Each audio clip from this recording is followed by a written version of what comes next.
Nuestro quinto encuentro de Cartera Plus. Hoy vamos a hablar de dos temas o nos vamos a centrar en dos momentos en esta reunión. Vamos a hablar primero de un evento en el que estuvimos algunos de los integrantes de Cartera Plus sobre Bitcoin que se hizo con Andrés Felipe Arias, el ministro de Hacienda de Colombia. Y bueno, en este momento no la tengo claro si fue de Hacienda, pero sé que es un ministro La agricultura. de Agricultura, sí. Bueno, muy polémico por algunas situaciones, no nos vamos a centrar en eso, no es el lugar. Pero al menos en temas de Bitcoin es un tipo que se ha venido estudiando muy juiciosamente el activo y entonces ahí hay varias cosas importantes que él dijo y creo que sería un buen momento como para que las contemos, al menos las percepciones que tenemos alrededor de esa charla y de ese activo. Y luego, tal como lo hicimos en la sesión anterior, vamos a coger el token Rune, perdón, que cogimos el token Rune en vamos a abordar es el token Cipul. Entonces vamos a revisar el ecosistema, sus utilidades, como para seguir aprendiendo este tema del análisis de criptoactivos. Y ya, creo que eso es lo que está ahí como pendiente para hoy. Si alguien tiene pues como algo más por poner ahí en el asador, de una, y si no, pues comenzamos.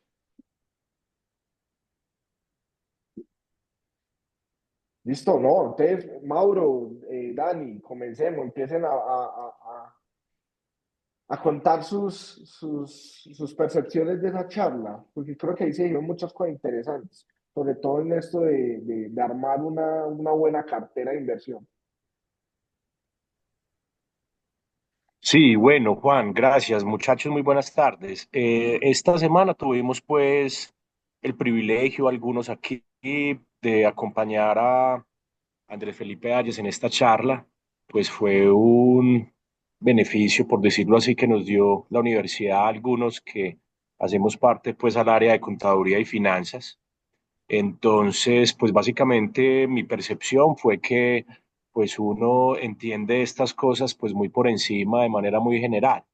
Cuando nosotros estuvimos allí, pues personalmente me di cuenta pues que hay una profundidad muy importante sobre ingeniería matemática, sobre políticas monetarias y que pues nos habló de las grandes potencialidades que tiene el Bitcoin, los escenarios que podemos encontrar hacia el futuro. Nos habló también de la importancia de un ratio que, ¿cómo se llama, Dani? Stock and flujo. Sí, stock en flujo. Stock and flujo. Dale, Dani. No, qué pena que te interrumpí. Al final. No, pues me complementarás, me ayudarás vos, Dani. Pues es un indicador muy importante, pues precisamente para identificar lo atractivo de un activo, la escasez y la valoración y la demanda que pueda llegar a tener un activo de estos. Entonces nos hablaba pues que este ratio se parecía mucho y hacía una analogía con una represa donde el stock era la cantidad de agua que existiera en el momento, a hoy, ¿cierto? Pero el flujo era la entrada positiva, la corriente de agua, quizás de un río, quizás de un arroyo, y pues lo negativo también, que era lo que salía, ¿cierto? Es como tomarse un vaso de agua, pues al vaso de agua entra positivo y uno se lo toma y cuando sale, pues sale negativo, y en la cantidad de agua que hay en el vaso sería el stock. Y esto hace que entre más stock, pero menos flujo, pues por lo menos así lo entendí, no sé Dani y Juan, entre más pequeño sea el flujo, como el oro, pues hay oro, pero pues el flujo, la minería, pues no son en grandes cantidades, pues el oro es un commodity finito, no va a haber más oro, pues tendrán que pasar eras y eras geológicas, ¿cierto? Entonces nos hablaba de ese indicador que lo consideráramos para analizar activos, commodities, oro, acciones, inclusive pues criptomonedas, ¿cierto?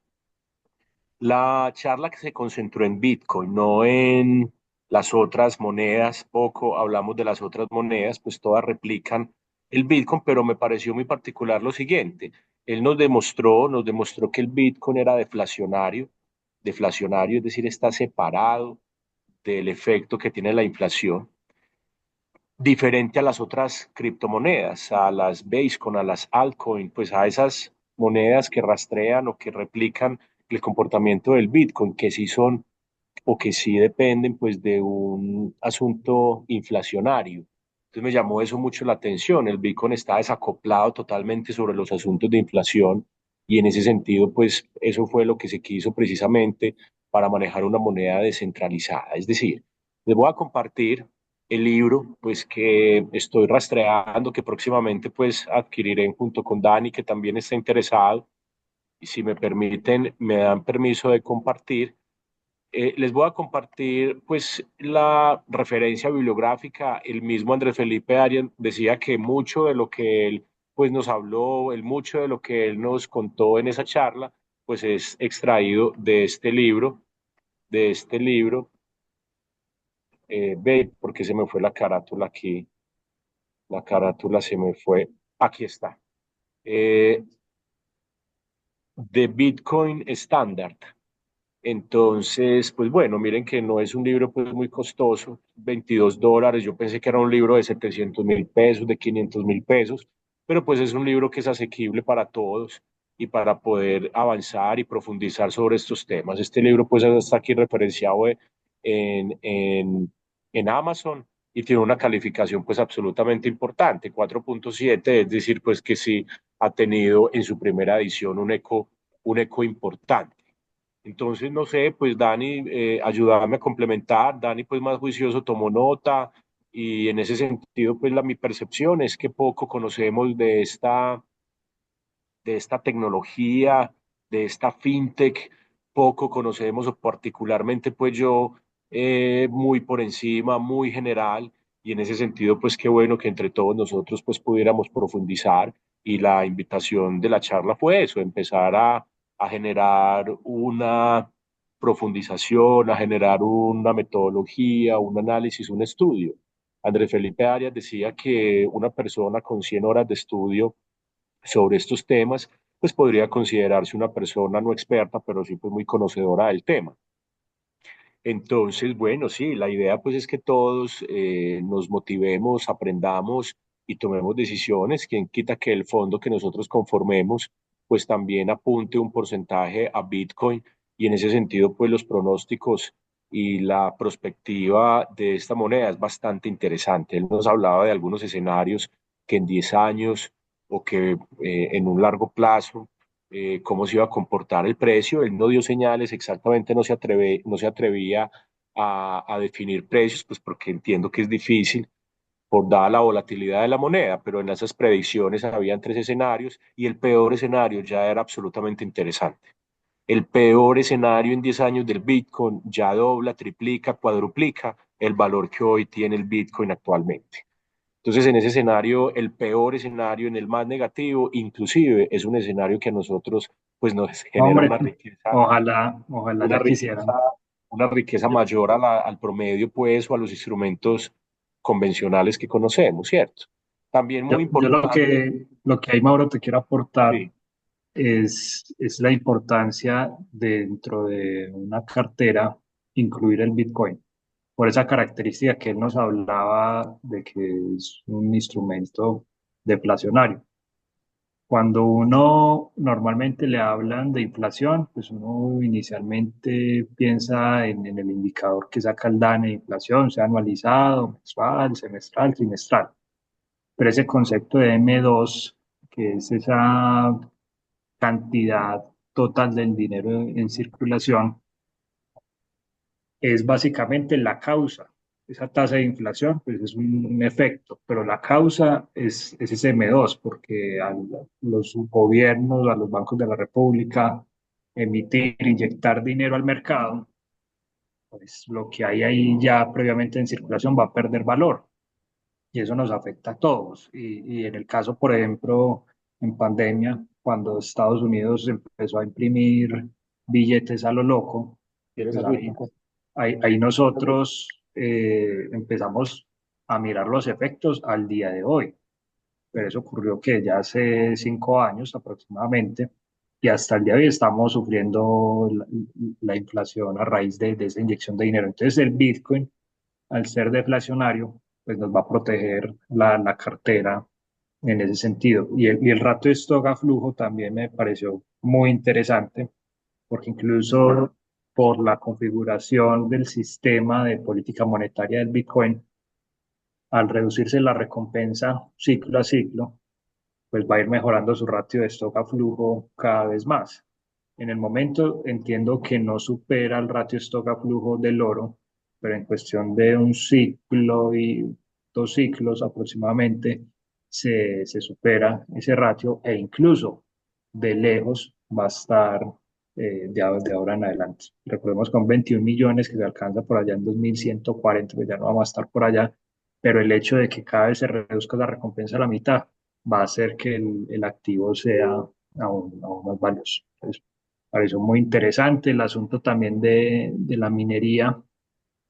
Me parece que aunque ahí no esté el negocio, más como conversación a nivel país, un país como Colombia que tiene hidroeléctricas, que tiene tanta potencialidad en energía, y hombre, no aprovechar eso sí es un desperdicio, pero bueno, creo que no es el lugar para conversar. Pero me quedé con esas dos perspectivas. Ah, bueno, y los escenarios, es que aunque él no habló de un escenario propio, pero él sí habló del escenario que daban bajo MicroStrategy y pues el escenario más bajo a 2040, si no estoy mal, era de 3 millones de dólares.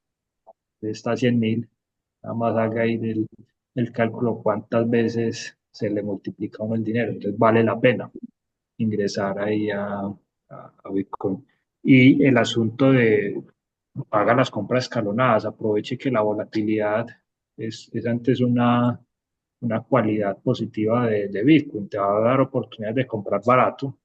Eso sí, pues, ya cada quien escoge si compra solo en tiempos que esté barato o lo hace escalonado independientemente del precio, pero eso es una cualidad que tiene, no es de antes de asustarse porque va a reducirse el precio un 20-30% un trimestre y después va a crecer otro 50%, ¿no? Entonces, eso es una bondad, porque si lo miras en la capitalización en un periodo de tiempo ampliado, seguramente ahí vas a tener una muy buena rentabilidad y muy, muy interesante el análisis que hacían la comparación con el sistema pensional.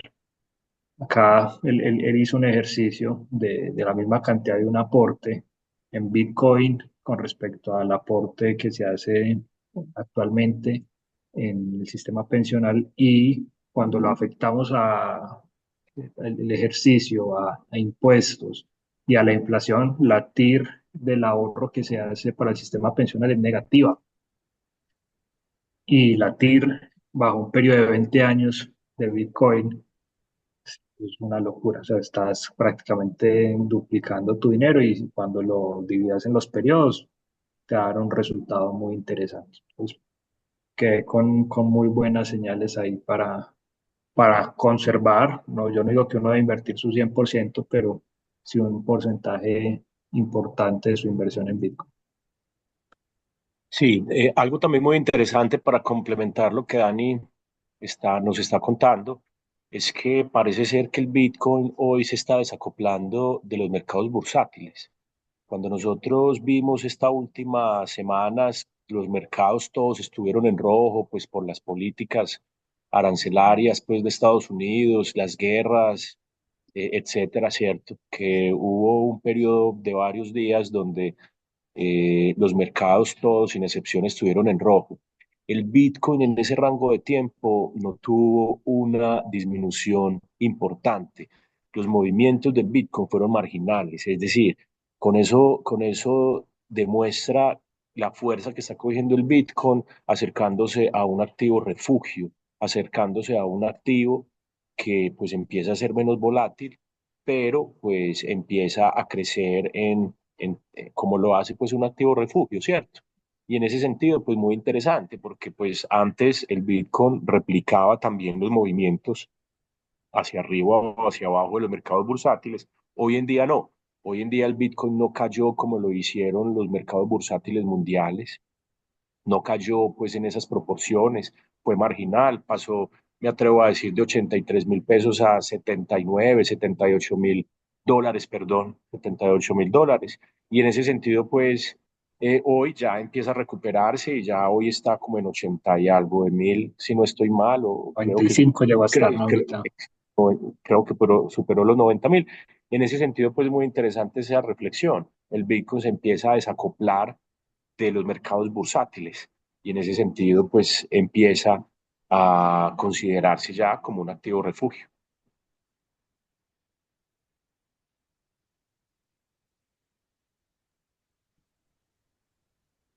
Sí, Pues básicamente pues la charla fue de pues unas horas y hombre, y quisiera uno pues seguir conversando de todos estos temas porque pues les recomiendo también, aparte del libro que les acabé de mostrar, pues yo creo que todos lo conocemos, un podcast que inclusive este man apoya, André Felipe Arias, con su séquito de aristócratas. Pero es un podcast, ¿cómo se llama? 10 AM, 10 AM es un Pro. 10 AM Pro. 10 AM Pro para que lo tengan allí referenciado y escuchen a estas personas pues que llevan ya muchas horas de estudio, inclusive pues en la práctica ya llevan mucha experiencia y en ese sentido pues vale la pena escuchar ese podcast porque precisamente son ese grupo de amigos conversando sobre las perspectivas económicas que hay en Colombia pues y en el mundo, ¿cierto? Eso es. Y que tienen a gente muy tesa, muy tesitos. Tienen a gente muy tesa ya que invitan, tienen, bueno, ya mejor dicho, tienen algo muy consolidado, muy bacano. A mí, Mauro fue modesto, dijo que unas horas, a mí me pareció mucho. ¿No? Fueron, que 8 horas allá, más o menos. 7, 8 horas. Pero creo que tenía que ser así para poder comprender el activo a fondo. Y me pareció un tipo muy estructurado en la forma en que dio la charla, muy profundo en el conocimiento, porque es que si bien uno ha estudiado Bitcoin y se ha acercado a Bitcoin, uno no lo estudia a la profundidad que él se ha acercado, porque es que él se ha ido a estudiar toda la base tecnológica del activo, de dónde salió, por qué salió, cuál fue ese contexto social, económico, financiero en el que se dio. Entonces creo que fue una muy buena charla. ¿Yo con qué me quedo? No, para no repetir un poquito lo que ya han dicho, que es muy relevante, yo me quedo con las conclusiones de él o a las varias conclusiones de él. Me quedo con la primera y es que él dice que Satoshi entendió muy bien qué era el dinero. Él dijo, Satoshi, que es el creador, pues no lo dijo así, pero fue lo que yo le entendí. Entendió muy bien qué es el dinero. Y el dinero es un sistema de información. Más o menos eso fue lo que dijo. Satoshi entendió muy bien qué era el dinero. El dinero es un sistema de información que se tiene que respaldar por algo físico porque tenemos desconfianza. Pero entonces él dice que llega una tecnología en la que como tecnología de información, es decir, como libro contable, es mucho más avanzado, permite más transparencia y sobre todo permite desmaterializarse. Entonces él ya habla de que no necesitamos esa correspondencia física de una moneda, de un recurso natural que nos sirva como de base de confianza, o por lo menos para llevar ese control. Y él dice que eso es lo que lo vuelve potencial, que eso es lo que genera que Bitcoin sea una real solución. Y entonces él habla de que Bitcoin no hay un riesgo de contraparte, es decir, yo no tengo un riesgo de que alguien más me esté influyendo importantemente sobre el activo, aunque a veces eso uno diga como pues, que si Bitcoin el precio baja y sube, pero eso ya es un tema más de especulación de corto plazo. La propia gobernanza del patrimonio, es decir, me permite a mí tener el patrimonio en mi poder, administrarlo sin ese riesgo de contraparte. Deflacionario, que eso ya lo habíamos visto un poquito, ¿no? Cómo la oferta permanece igual, pero la demanda va a incrementar. Entonces, sí, como deflacionario. Eso es una conclusión que me gustó mucho. Entonces, él dice, Bitcoin es la tecnología perfecta que sirve, que pueda servir como dinero. Ahora, ¿dinero para qué? Entonces ahí es donde ya entra en otras conclusiones y él dice que Bitcoin como reserva de valor y Bitcoin como medio de pago, ¿cierto? Eh, y que Bitcoin pues, puede servir a uno para guardar valor patrimonial hacia el futuro y que no se pierda, con muchos indicadores y todo. Ya ahí, pues yo me quedo con la idea de que Bitcoin como reserva de valor, es decir, un oro 2.0, un oro desmaterializado, pero como medio de pago todavía tengo como mis dudas. Pero bueno, pues digamos que en general me pareció una muy buena charla, me pareció que me ayudó mucho a comprender cosas muy puntuales técnicas que él sí se ve que sentí más yo a nivel de matemática, de criptografía, y que uno no lo había hecho. Entonces, me parece que fue muy productivo. Eh, ¿Qué conclusiones quedo? De que a veces uno sí tiene que profundizar más en el conocimiento, taladrar hacia abajo y profundizar, porque uno muchas veces coge estos activos, los estudia, pero no se basa a base. Y solamente estudiando esa base es que uno dice, ve, esto sí es diferente a lo demás. Aunque es uno más, pues en términos de que hay muchos, puede ser un tanto diferente. Y ahí es donde uno entiende por qué Bitcoin, aunque es una tecnología obsoleta, digámoslo así, dentro del sistema cripto, pues es tan interesante y tan importante y sigue siendo la principal, porque no tiene las funcionalidades que tienen otros, pero aún así sigue siendo la más ocupada.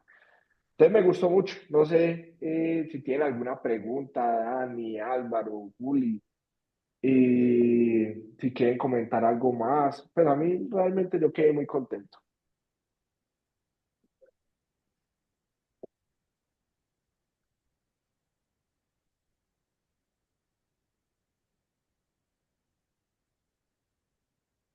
Listo. Entonces, ¿qué? Vamos con el análisis del token. Juan, qué pena, hombre. Hola, Una dale. preguntita. De pronto hablo Sí. sobre retos para la tecnología, pues para el token, pues, y el proyecto, y pues, no hablaron de retos a superar, pues, como para que la moneda pueda asumirse ya como una reserva de valor. Retos. Sí, pues, o sea, no, lo que pasa es que él dijo, a ver, esto es un punto importante, Dani, porque realmente él dice que el reto más importante ya se cumplió y era la adopción institucional. Él dice, es que la adopción institucional ya se dio, o sea, ni siquiera la da como el proceso, no, dice, ya se dio. Ya el reto más importante que era que los países lo estén considerando, que los fondos empiecen a llegar, las instituciones financieras lo empiecen a llegar, que se creen estrategia, reservas estratégicas dentro de los países. Y nos mostró pues una gráfica de cómo está el estado de los países en términos de tenencia de BTCs. Entonces, yo lo que entiendo más bien es que él habla de esos retos que ya fueron superados, ¿sí? El reto de la adopción institucional, de la regulación, obviamente, pues a mi parecer todavía falta demasiado, pero realmente él ya lo da por descontado. Él ya es como, no, es que eso ya se dio, es decir, ya hay actores importantes ahí y de ahí en adelante no queda sino que otros lleguen. Eh, También habló, por ejemplo, de la facilidad del manejo del sistema. Y ya nos mostró también a él que algo que llama Bitcoin Cash, que funciona como una tarjeta de crédito para hacer pagos. Él dice que uno va por el mundo haciendo pagos con Bitcoin Cash. Entonces él también dice, o no lo dijo así expresamente, pero sí uno lo infiere de lo que dice, como pues también hay un reto a nivel del manejo de alguien de a pie, pues de un ciudadano de a pie, de la tecnología, pero es que ya se están creando las herramientas para que muy fácilmente se hagan pagos por allí, ¿sí? No sé, no recuerdo algún otro Dani o Mauro, de pronto recuerdan algo más que le haya dicho. Es que básicamente él ya entiende a Bitcoin como reserva de valor. Incluso en algo que de pronto yo sí puedo diferir es en el asunto que lo ve como reserva de valor y también como medio de transacción. Y ahí sí considero que los fees que hay en el sistema de transacciones en Bitcoin hacen que no sea un gran flujo posible de transacciones. Pues, si hoy en día pueden variar en rangos, vimos con la muestra que trabajamos con él, transacciones pequeñas de $20 el fee y ya vamos a ver hasta una de $600. Ahora, cuando incremente el precio, ¿qué tan grande va a ser ese fee?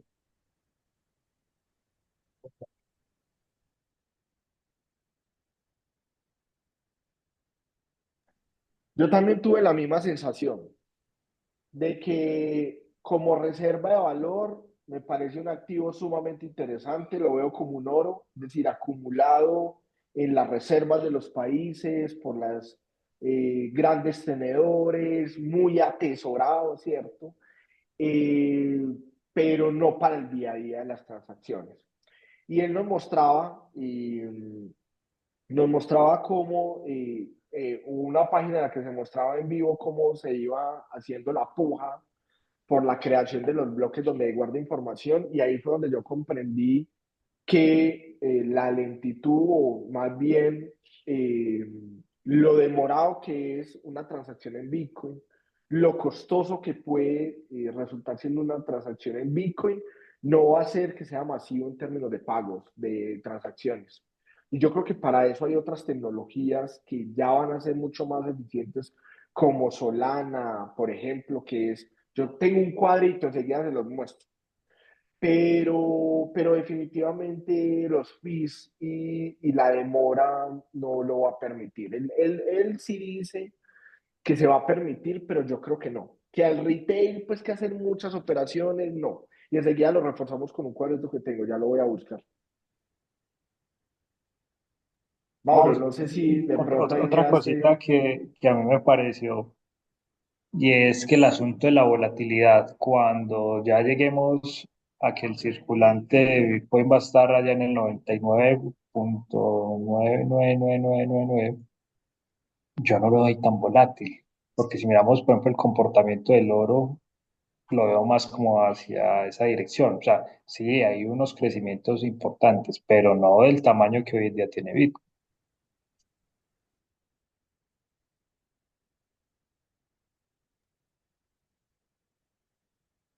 Sí, yo creo también que va a llegar un momento en el que la volatilidad de Bitcoin no va a ser tan alta. Sin embargo, él sí dice, y esto fue algo, también otra conclusión muy importante y para nosotros es supremamente útil, que tal vez se vienen los 10 años más volátiles, pero también más, con más posibilidad de incremento del precio, ¿cierto? Él habla de 10 porque de aquí a 10 años prácticamente vamos a quedar con el 99% de los bitcoins ya creados.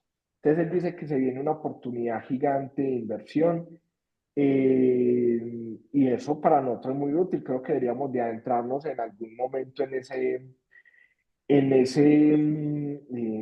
al menos para estudiar ese fenómeno. Vean, yo les quería mostrar ya me ven la cámara, es que la cámara, la pantalla me confirma.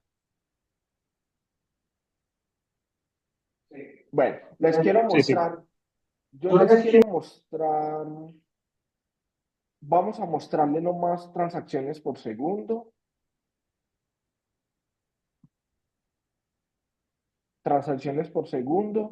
tiempo de bloque, costo de la transacción, escalabilidad. Listo. Yo creo que hasta ahí. Para lo que estamos viendo no nos interesa más. Fíjese esto. Fíjese esto. Por ejemplo, entonces cuando estamos hablando de la capacidad que tiene el ecosistema para hacer transacciones, eso se mide en transacciones por segundo. Y si ustedes ven, por aquí tenemos a Bitcoin, pero lo tenemos comparado con ETH, que es el de Ethereum, que es en Cardano, es decir, todos ecosistemas con un token, Cosmos, que es Atom, Solana, que es el más rápido, Avax y Polkadot.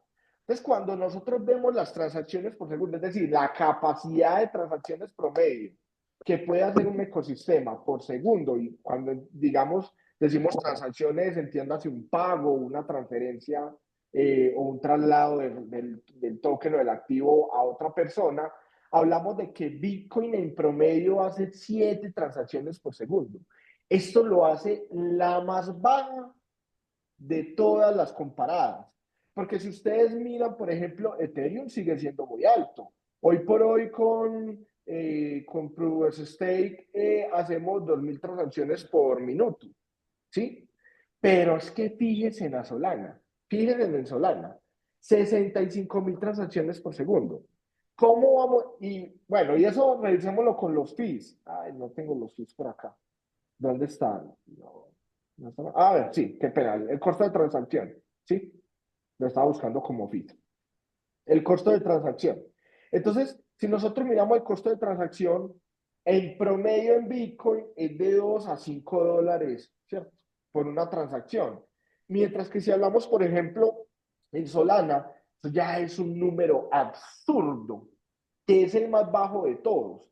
Si hablamos del tiempo de bloque, que es el bloque en el que se encierra la información, fíjense también, 0.4 segundos para Solana, 10 minutos para Bitcoin, lo que lo hace el más lento de todos, ¿sí? Si hablamos de escalabilidad, es decir, qué tanto puede escalar en términos de que la gente lo utilice y más gente llegue, pues hablamos que también Bitcoin es el menos escalable, muy bajo.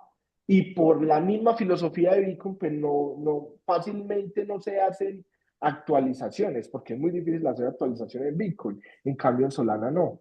Entonces, cuando uno mira esos escenarios, uno dice, vení, vení. O sea, Bitcoin como reserva de valor, reserva estratégica para países, fondos, es muy bueno. Y uno en verdad le ve el potencial. Ahora, de ahí a que eso pase a ser un medio de pago, de intercambio masivo, donde llegue la gente, llegue el retail, pues es que tengo medios más baratos, más rápidos, más escalables, como porque iría a escoger Bitcoin, ¿sí? Entonces, ahí es donde yo digo, se cae ese planteamiento de que puede ser un medio de pago, de intercambio, pero de reserva estratégica, sin duda, yo creo que él tiene toda la razón, pero no solo él, mucha gente que está en torno a este ecosistema, al ecosistema cripto, que establece que efectivamente, pues, Bitcoin hacia futuro es un activo muy interesante que todos deberíamos de estar ahí al menos en una parte.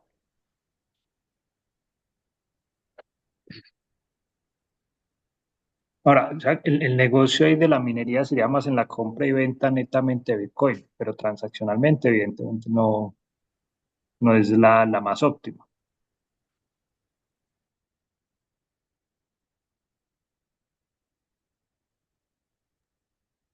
Dani, habías hecho una pregunta, esa pregunta que sí quedó, sí, pues sí más o menos quedó clara respecto de esos retos que preguntaste. Sí, sí, Juan, súper, súper, muy bacano, hermano. Bacano, bacano la No, experiencia. Ahí nos irán no, contando a medida que vayan recordando más información no, alrededor de él. y probablemente vamos a tener que ir tocando algunas cosas interesantes para ir comprendiendo otros activos versus Bitcoin. Pero sinceramente, pues creo que fue supremamente provechoso. Yo voy a ver cómo organizo esa información de forma estructurada y también y la subo al grupo para que todos tengamos como hay un recurso para que consultemos, ¿cierto? Para que consultemos. ¿Algún comentario más o pasamos a nuestro token de turno?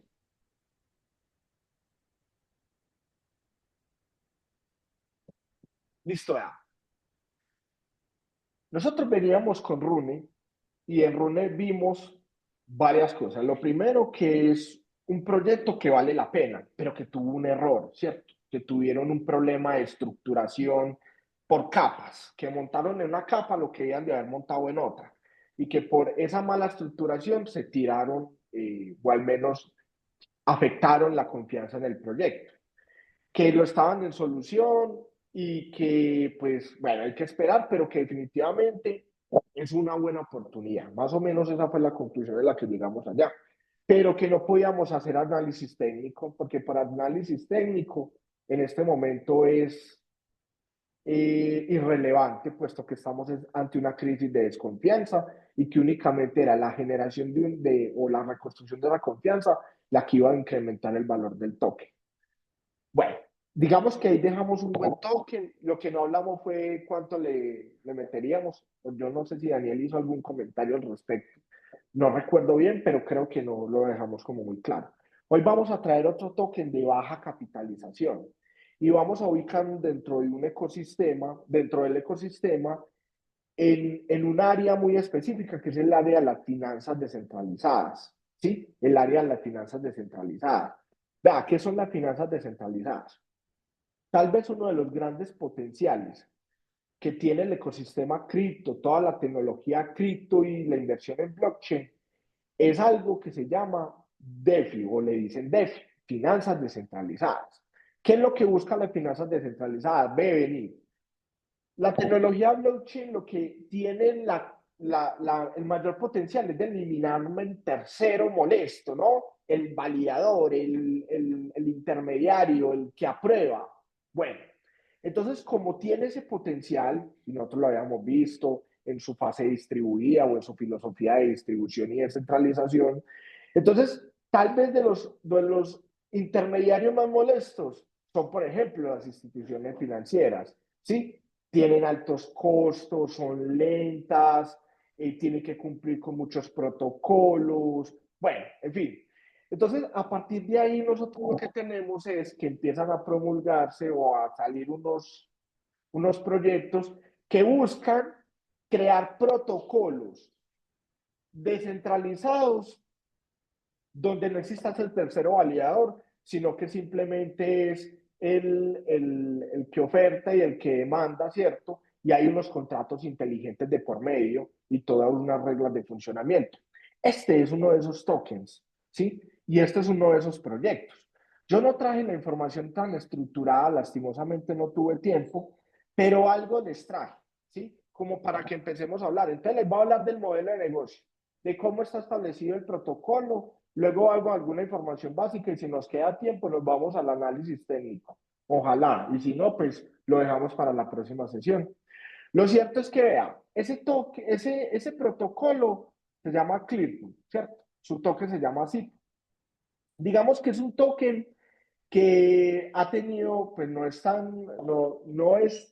tan reciente en los últimos años, pero sí viene, es decir, cogió cierta relevancia más o menos en la pandemia o un poquito posterior de la pandemia. ¿Qué es lo que busca este protocolo, este proyecto? Busca crear un pool de liquidez. ¿Qué es un pool de liquidez? Donde muchas personas, sí, y digamos que llevan allá sus activos para que con esos activos se tomen préstamos y generen intereses y pues quien se lleva el activo tiene capital de trabajo, capital de inversión, quien presta el activo pues gana unos intereses, ¿sí? Entonces a eso le llamamos pool de liquidez. Pues este proyecto es muy bacano porque es que este proyecto se vio algo que apenas hoy lo estamos dimensionando y es, oiga, es que vienen los institucionales. Ve, ¿quiénes son los institucionales? Pues los grandes, es decir, los que sí tienen capacidad, fondos de inversión, instituciones financieras, incluso países, ¿no? Entonces, ellos dijeron, en algún momento, esos institucionales van a venir al mercado cripto y van a querer en el mercado cripto participar. ¿Por qué no creamos un pool de liquidez, pero centrado en esos institucionales? Es decir, que los únicos que puedan ser los prestatarios, aquellos que toman el préstamo, sean esos grandes, esas empresas que tienen esa capacidad, ¿cierto? Y entonces ellos dijeron, bueno, muy bacano, pero tuvieron un problema y dijeron, bueno, actualmente hay pool de liquidez ya en el mercado, pero con garantía. ¿Qué es garantía? Pues que quien presta el dinero lo tiene a un tiempo específico, por ejemplo, 6 meses, un año, ¿cierto? Entonces lo tiene ahí, lo tiene prácticamente bloqueado. Lo bloquea, yo bloqueo el activo de la persona, de quien viene a prestar el prestamista, y lo tiene que dejar un año, lo tiene que dejar 6 meses. Entonces yo, no, yo no lo quiero garantizado, porque garantizado en un mercado tan volátil es un problema, porque es que hoy podemos ver un más 10, ¿sí? Por ciento, obviamente, mañana un menos 10%, y en un mercado tan volátil, garantizar, bloquear, pues genera fricción. Entonces vamos a generar un pool de liquidez que no esté garantizado, es decir, que quien presta el dinero puede extraerlo cuando quiera y que esté concentrado en los institucionales. Es decir, los préstamos no están atados y se pactan unas tarifas que ya les cuento cómo.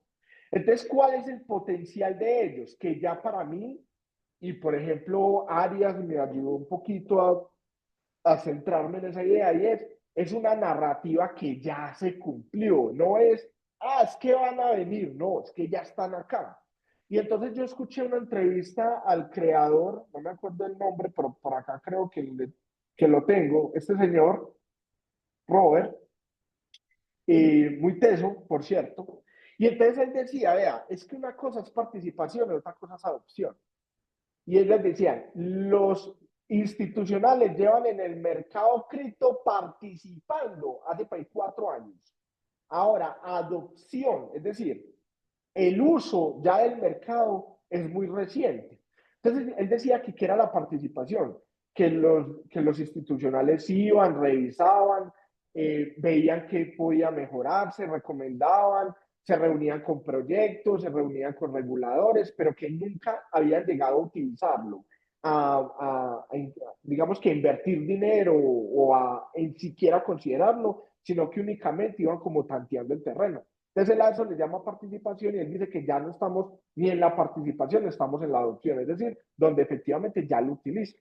Entonces, aquí hay tres partes conectadas, adicional al proyecto, ¿cierto?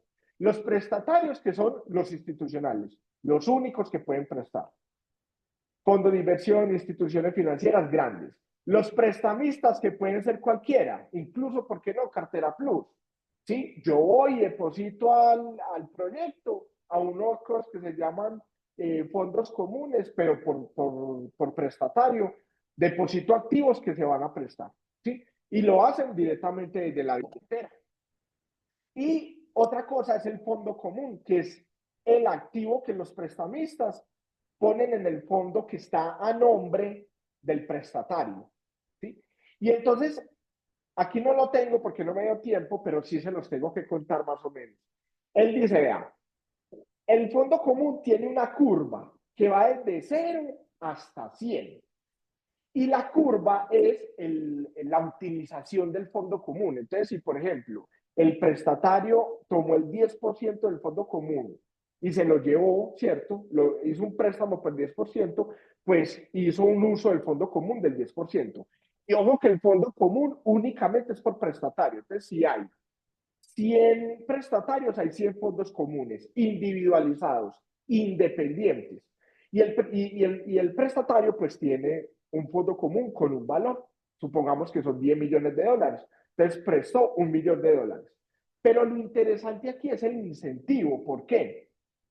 Porque el fondo común lo va utilizando y en realidad el fondo común no ve un aumento considerable en las tasas de interés, sino hasta que supera el 85% de la utilización. ¿Qué quiere decir? Que hay todo el incentivo del mundo para que ese prestatario, ese institucional, tome un préstamo solamente hasta el 85%, porque de ahí en adelante se le incrementa mucho la tasa. Entonces, lo que decían era que, por acá lo digo, ¿sí? El fondo común, lo ideal es que el 15% siempre esté en liquidez, siempre esté en liquidez, pero digamos que hay volatilidad, hay incrementos, y ese institucional dice, no, yo voy a prestar más del 85% porque puedo ganar, ¿vale? Entonces, lo puede hacer, claro que sí, pero siempre que llegue al 99% de su utilización, es decir, cuando solo quede 1% de liquidez, no puede utilizar más, no puede llegar al 100%. Y apenas llegue al 99%, tiene que reembolsar de lo que prestó hasta máximo para que baje la utilización hasta máximo el 95%. Es decir, el proyecto garantiza que siempre hay liquidez. ¿Y para qué necesitan liquidez? Para que el prestamista que quiere sacar su dinero siempre haya con qué sacar. Es decir, que nunca se quede alguien sin tener sus activos de vuelta, ¿sí? Un prestamista. ¿Qué pasa? Entonces, en la entrevista le preguntaban, ve, vení, ¿y qué pasa si todos quieren retirar al mismo tiempo? ¿Cierto? Entonces él decía que no había problema, que lo que había era había que hacer una solicitud de reembolso por completo, o al menos hasta el porcentaje que se necesitara, a el prestatario, a la institución, al institucional, y que tiene 5 días para devolver ese dinero. O, por ejemplo, si llega el 99% de utilización, tiene 5 días para retornarlo hasta el 95%. ¿Sí? Y entonces le dijeron, bueno, ¿y qué pasa? ¿Qué pasa si ese prestatario incumple, no devuelve el dinero? Dije, no, nosotros tenemos ya todo un protocolo si pasa eso. Entonces, ¿qué dijeron? Vean, esos fondos son fondos transparentes, donde tienen un seguro. Y el seguro se alimenta de un porcentaje del interés que va pagando del fondo de utilización, el prestatario. Se desvía para el seguro. Entonces, cuando cae en impago, no paga lo que debe en esos 5 días, se activa el protocolo. ¿Y qué se activa? Se activa una subasta. Y la subasta simplemente invitar a los demás prestatarios, a las demás instituciones, que ellos están en algo que se llama la lista blanca. ¿Y la lista blanca qué es? Unas instituciones que el proyecto previamente revisó, ¿cierto? Analizó, evaluó para permitirles estar como prestatarios. Entonces se los ofertan a todos los prestatarios, le dicen, oiga, este prestatario quedó mal. ¿Quién lo compra? El piso, es decir, el valor con el que empieza la subasta, es el saldo del seguro a la fecha. Y entonces empiezan a pujar, ¿cierto? Y como toda subasta, quien empuje más es quien compra el fondo común, el fondo común. Y entonces ya una vez hay subasta y hay precio, entonces, por ejemplo, si yo tenía $1, ¿cierto? Digámoslo así, $1 en préstamo, y resulta que el fondo común empezó con 0.1 dólar. ¿Por qué? Porque ese es el saldo del seguro. Listo. Y resulta que la puja llega hasta 0.5 dólares. Claro, eso es decir, el ganador de la puja. El ganador de la puja. Pues esto es un negocio muy bueno. Yo compro una deuda por la mitad que después voy a recibir. Entonces, ya le hacen una pregunta a los prestamistas. Le dicen, oiga, vea, el valor del seguro te da un 0.1 dólar por cada dólar que invertiste. O la puja te da 0.5 dólar por cada dólar. ¿Cuál tomas? Entendiendo que si tomas el 0.5 dólar, renuncias al derecho de perseguir al deudor. Es decir, jurídicamente ya no tienes, ¿sí?, esa cuenta por cobrar, digámoslo así. Ahora, si tomas el valor del seguro, continúas con ese derecho. ¿Cuál vas a tomar? Y entonces ya los prestamistas hacen su respectiva elección. ¿Sí? Pero fíjese que también tienen un protocolo de salida un poco más, con más fricción, pero de salida. Entonces, digamos que hay muchas arandelas más. ¿Sí? Por ejemplo, Clearpool como proyecto es el que proporciona toda la formalidad legal para la debida protección de los derechos de los prestamistas, ¿sí? De las obligaciones o el reconocimiento de las obligaciones de los prestatarios. Pero lo importante es que hay un protocolo que le está garantizando a cualquiera, ¿no? A cualquiera, que puede prestarle a grandes instituciones y que por ese préstamo va a recibir unos intereses. ¿Y cómo se calculan los intereses? De los intereses van donde oráculos, cada 2 semanas. ¿Qué son los oráculos? Son terceros que están en la blockchain como evaluadores, donde dicen, vení, le hacen una pregunta muy sencilla, le dicen, oiga, de acuerdo al sector, de acuerdo a la actividad, de acuerdo al mercado, ¿cuáles son las tasas de los próximos 2 meses? Y entonces los oráculos votan. Y esa votación me da un consenso por promedio. Y ese promedio serán las tasas de los siguientes 2 semanas. ¿Sí? Entonces, cada 2 semanas se está actualizando la tasa. ¿Qué quiere decir? Que la tasa de estos préstamos es variable y va en consonancia con el mercado, cada 2 semanas se actualiza. Entonces son préstamos sin garantía, esto quiere decir, no se bloquea en el tiempo, yo lo puedo retirar cuando quiera. Adicional son préstamos a tasa variable, o varía de acuerdo a las condiciones del mercado de lo que voten estos expertos que son oráculos, ¿sí? Y garantiza un pool de liquidez que va a tomar a alguien, una institución que va a estar haciendo esos préstamos. A mí me parece un protocolo, tal vez aquí falta información, pero yo creo que se entiende en su generalidad.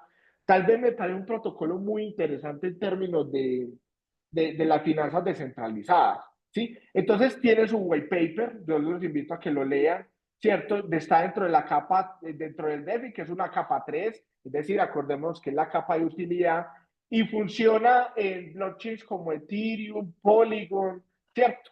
Y algunas otras, como Avalanche, y entonces, y están exchanges, el token, como KuCoin, Binance, Uniswap, ¿sí? Tiene un equipo muy experimentado. Yo lo revisé un poquito. Es un equipo de fundadores muy bueno, tiene unas redes sociales, es decir, una comunidad muy fuerte. Su roadmap sí fue el pero, porque yo no lo encontré actualizado. Y me encontré, precisamente como no está actualizado, me encontré que hicieron una actualización y es que abrieron como un nuevo ecosistema que se llama Ocean, pero no lo tienen dentro de su roadmap. Una crítica para el proyecto, ¿cómo no tienen eso actualizado? Pero el roadmap lo han ido cumpliendo, solo que no tenemos datos de 2024 y 2025. Y ya a nivel de inseguridad de Bontis, tienen auditorías por parte de autoridades o de instituciones serias que también tienen otros proyectos dentro del sistema. ¿Qué más les puedo decir? Tiene competidores, pero dentro de los competidores es el mejor. Es el mejor, es el proyecto más serio, entonces también me interesa mucho. Riesgos, la regulación. Uy, total. El riesgo de este proyecto es la regulación. Estamos hablando de que cuando hay institucionales que van a tomar préstamos, pues estamos hablando de que esos institucionales tienen que tener necesariamente todas las condiciones legales para reducir la incertidumbre. Pero hay algo muy bueno, hay algo supremamente bueno. Este proyecto ya logró que su proceso sea transparente, que sea coherente con los procesos de conocimiento del cliente y el lavado de activos. ¿Qué quiere decir? Que está de acuerdo a la normativa en Estados Unidos al menos. Tiene unos inversores que están en muchos de los mejores proyectos. Su política monetaria no la encontré tan fácil, la verdad, pero digamos que es algo en lo que tal vez hay que profundizar, no me dio el tiempo. Su capitalización es baja.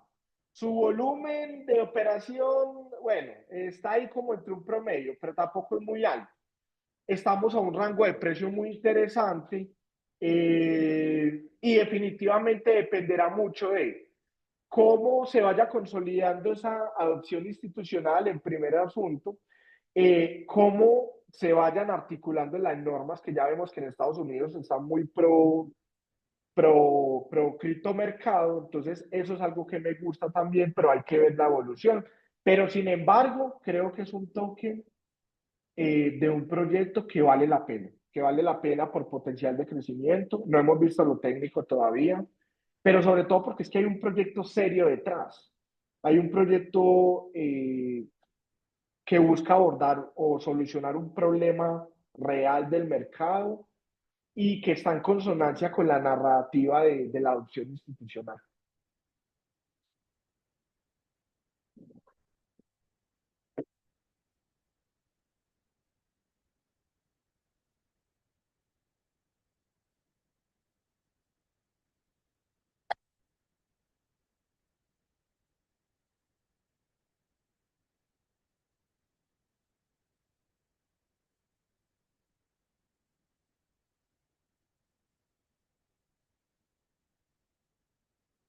Bueno, yo veo que todos se fueron. Yo creo que por temas de tiempo, entonces, es mejor continuar este análisis de este proyecto la próxima semana. Y no sé, ya ahí tienen, les voy a subir este archivo, lo voy a organizar mejor, lo prometo. Se los subo para este fin de semana. Revisen el archivo, revisen la información. La otra semana cogemos el análisis técnico, al menos para revisar por gráfico dónde podría estar niveles importantes de compra y de salida del token. Y de pronto cualquier información que podamos revisar adicional de este proyecto, que creo que es un proyecto que vale la pena. No sé si tienen algún comentario, si no lo dejamos hasta ahí.